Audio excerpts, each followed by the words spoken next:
make sauerkraut, you always, whether your outer leaves look good or not, you always pull off these outer leaves. And I'm gonna pull off this one too. And if you need to, you can give them a rinse. But that looks pretty good. So what you do whenever you're going to be making sauerkraut is you need your cabbages, of course, but you cut them in half here. And I didn't cut mine perfectly in half, but there's this stem here that you need to make sure you cut out because it's very hard and it's not gonna soften up when you make your sauerkraut. So you need to carefully cut that core out, which was the stem of the cabbage. You can actually cut it again if you want to make it easier, and then just kind of go in at an angle here. And then you get that stem cut out, and that will actually just go ahead and feed to the pigs. I should have grabbed a bowl to make sure was able to put up some stuff for the pigs, but we'll set it here for right now. And these cabbages are actually super beautiful. I don't know if you can see from here, but they're really tightly compact. And see how small these heads of cabbage are? These are almost 2 pounds a piece. So they should make a good amount of sauerkraut. We mainly got these cabbages to make sauerkraut, but I also wanted to try, I think I said this in my last video, I want to try to can some coleslaw and see how that turns out. Got a handy dandy helper over here with a bowl for the pigs. So that'll all go to the pigs. Something I did forget to tell you is I'm gonna cut up 2 of these right now. And I think 2 of these, we're just gonna kind of play with it and see how many quart jars they make. We're gonna start with a smaller batch first to make sure we like our salt ratio and stuff like that. When you get down to the good leaves, go ahead and pull off a good leaf per jar of sauerkraut you're hoping to get, because we're gonna use this to help push that sauerkraut down and to stay down into the jar. So what you wanna do is just cut these up. You can cut them as thin or as thick as you want. We're just gonna go a little thinner here, and we're just gonna cut them up into strips like this. And then I'm gonna put them in a bowl. I'm just gonna kind of finger them out a little bit so they're not all stuck together, and then keep going.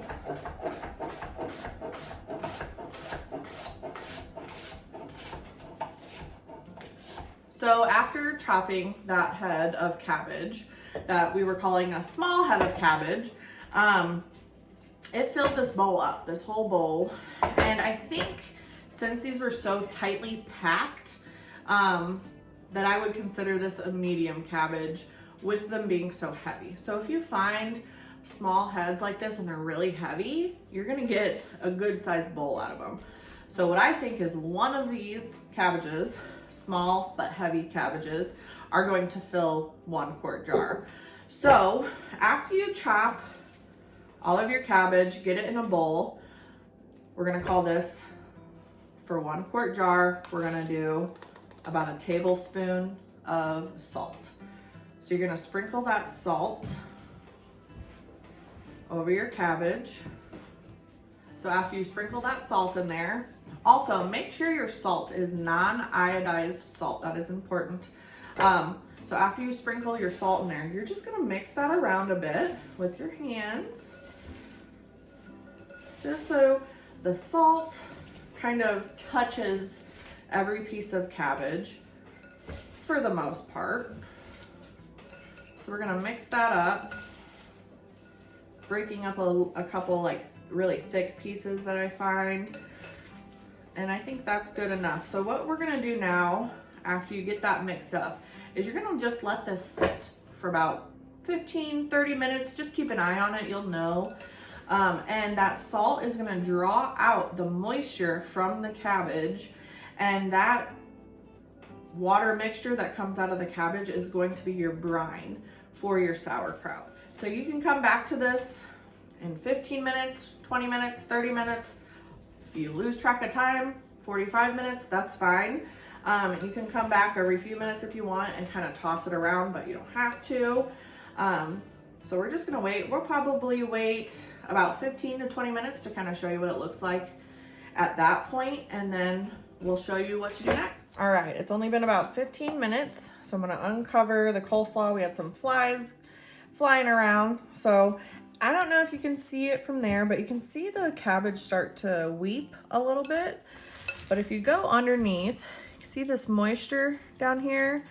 That is the cabbage starting to weep. So at this point, what you're gonna do, you can use your hands to do this. We have a tool that we can use. This was just thrifted at a thrift shop. And if you have something like this, you're just gonna start beating the cabbage with it. If you don't have a tool like this, that's totally fine. All you gotta do is just take your hands and start massaging that salt and liquid together with the cabbage. And this is going to make the cabbage weep even more, to build up more of a brine, and so it can ferment in its own brine.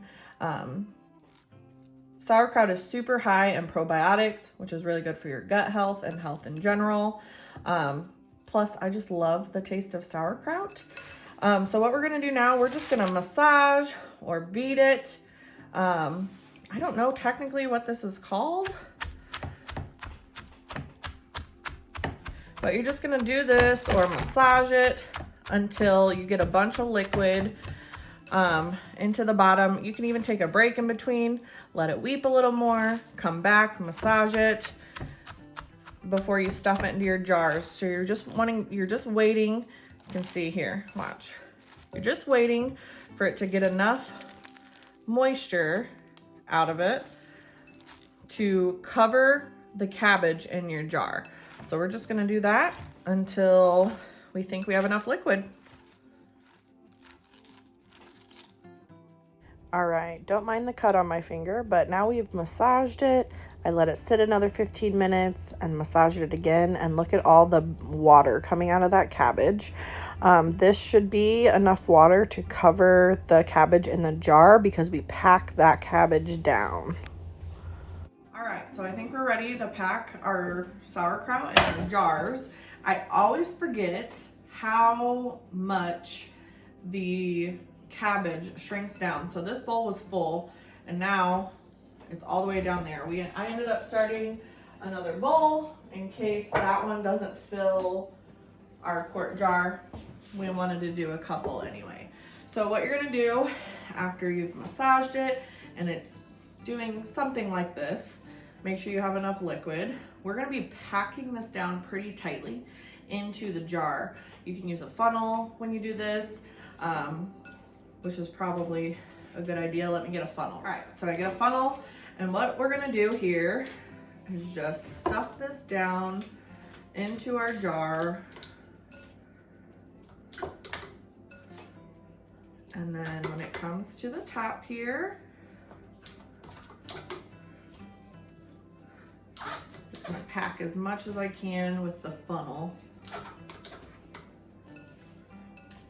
See, I didn't think this would be enough to fill this quart jar, which is why I cut it more, but it is, so it's just more sauerkraut for us. Now you can do this in half-gallon jars if you want to as well. We're just doing it in a couple of quart jars.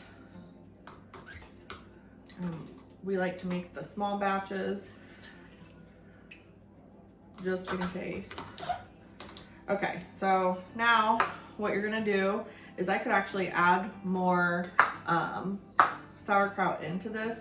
So what you're gonna do is either take your fist and push that down, or if you have a little doodad like this, really get it pushed down. You see that liquid coming up above the sauerkraut? But now that we got that nice and tightly packed, I'm gonna add that brine. See how much liquid that made? So we're gonna go in. Oh, try not to overfill it. I think that's good. Let me use my fingers for this part. Just want to make sure it's all tightly packed down there. Now, this is gonna have to sit for 3 to 5 days, a minimum of 3 days. And then really you can let it go as long as you want. It depends how sour you like your sauerkraut. So after 3 days, start tasting this and see if it's the flavor you want. If you like it more sour, let it keep going. So the reason I grabbed off these leaves is so we could stick it in here and hold all of the smaller pieces down. You don't want anything on top, sitting on top of the brine, because it can go bad. So we're gonna use this leaf here from the outside of the cabbage to just kind of lay on top. And that's gonna hold all of those smaller pieces that want to float down. And that's perfect. I see a couple that got past it. I'm just gonna pull those out. And the cabbage leaf still kind of sticks out of the brine. So what I have here, now I'll link these down below because these are so convenient to have. These are just weights for fermenting, and they're little glass weights. I'll link these down below because these are so good to have. So they're little glass weights like this, and you're gonna grab it. My hands are a little slippery right now, and set it on top. And now everything is covered and pushed down so it's not sitting above that brine. Now for the fermenting process, you're gonna want an airlock of some sort. This is just a silicone airlock. So what you do is you put it on there, you take your ring and tighten it up, and any gas that needs to escape during the fermenting process, it's just gonna come out this little tiny hole up top. There are fancier ones that you can get, and you add water to them and it lets the gas escape, but you don't have to buy these either. These are really affordable, and I like them better than like the fancier ones. I'll link these down below too, but if you don't have that, just use a regular canning lid, put it on, screw it on loosely, but you will have to come back to it every day and what they call burp it, which is letting it release the gas. So we're gonna set this on a counter on top of a plate or in a bowl, just in case the fermenting process goes crazy and bubbles over. We'd want any liquid that comes out and over to be caught in that plate or bowl. So we'll come back to this in 3 to 5 days. We typically like to let it go a little longer because we like it sour, and you just come back to it, check it. You'll start seeing bubbles in it and stuff like that. That is good. That is part of the fermenting process. I did get another bowl going here. So we are gonna load up some jars and set them on the counter and let them start fermenting.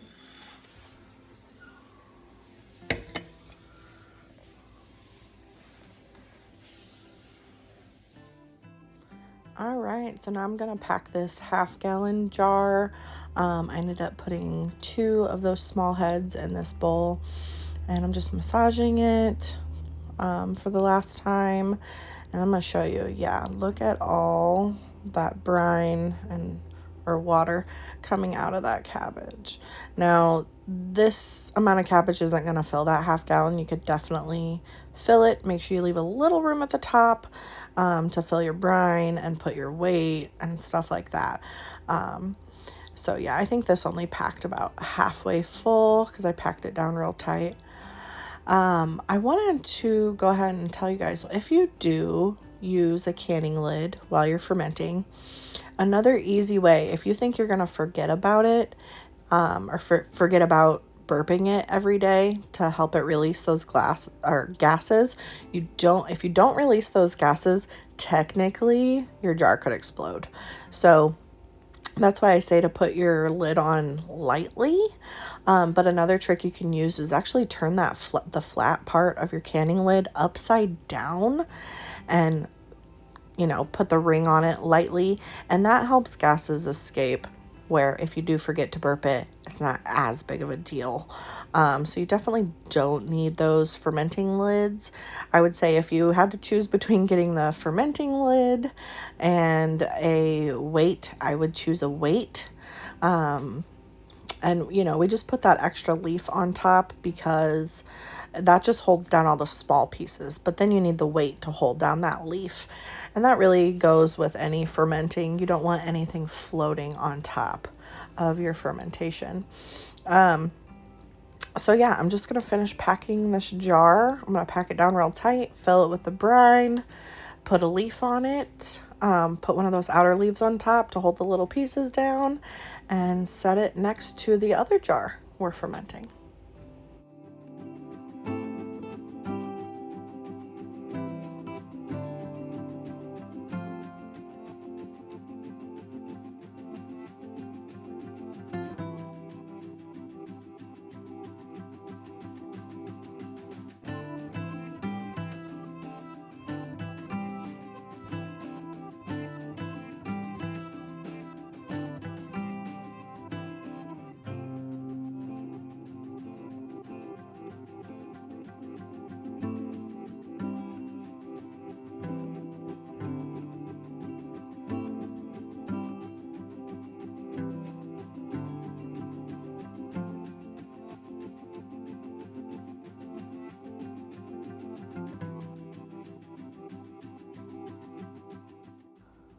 So I struggled with this part a little bit, simply because I didn't fill that jar fuller. So it was hard kind of like rearranging everything down in there. So had this been fuller by a little bit, it would have been easier to get this outer leaf on top. So I just kind of play around with this until everything is under the brine. That outer leaf is kind of tucked down along the side of the sauerkraut, so it's holding those little pieces down. This took me a minute, just because it's hard getting your hand down there and maneuvering everything. But if I would have filled this up a little higher, it would have been a little easier. I think I end up putting 2 weights in here to hold down everything. There I am. I'm just picking little pieces of cabbage off the side. We don't want those out of the brine or floating on the brine because we don't want those to mold. So as long as everything is underneath the brine, then it works out just fine.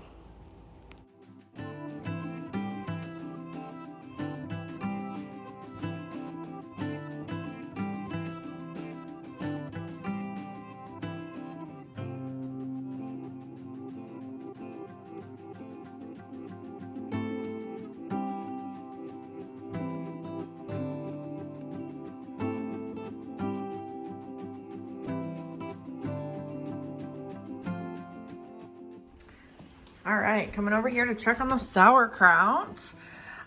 So we ended up doing this jar as well. Didn't quite fill that up, but that's okay. Let's see if we can get it to focus here. You can kind of see these bubbles in here. That means that your sauerkraut is fermenting.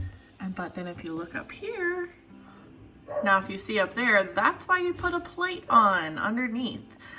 So that is letting gas escape, but some liquid is still coming out of there because we're pretty full in there, and then it's dripping down onto the plate here. So that is just an amazing sign that the fermenting is happening and sauerkraut is being made. Now this jar, since it's not quite as full, probably isn't gonna come up out the top there, but let's see if we can see. Yep, I see bubbles in there. I know just kind of by the color of this that it is not ready yet. Look.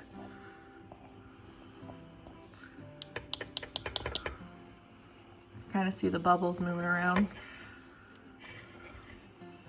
Yeah, that is looking really good.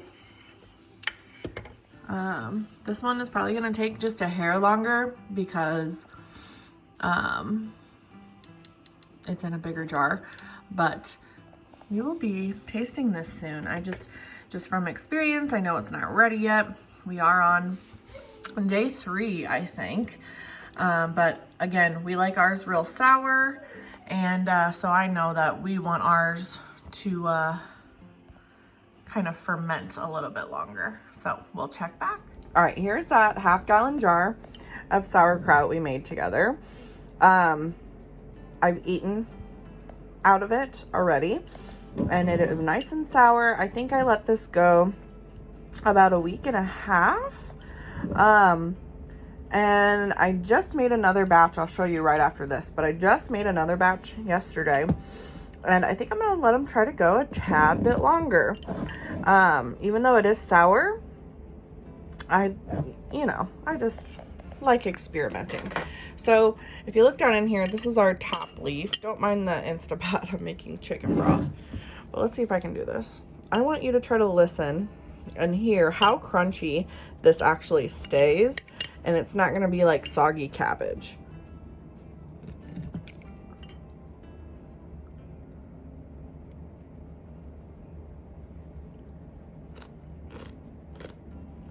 It is still super crunchy. And I literally, it is so good. But I just eat this with like, as a side with dinner. Especially if I'm eating like pork or something like that. Or I just kind of like snack on it here and there. So yeah, you could eat it with anything. If you do warm it up and cook it, you will lose all of your, or I think all, if not most, of the probiotic benefits that sauerkraut has.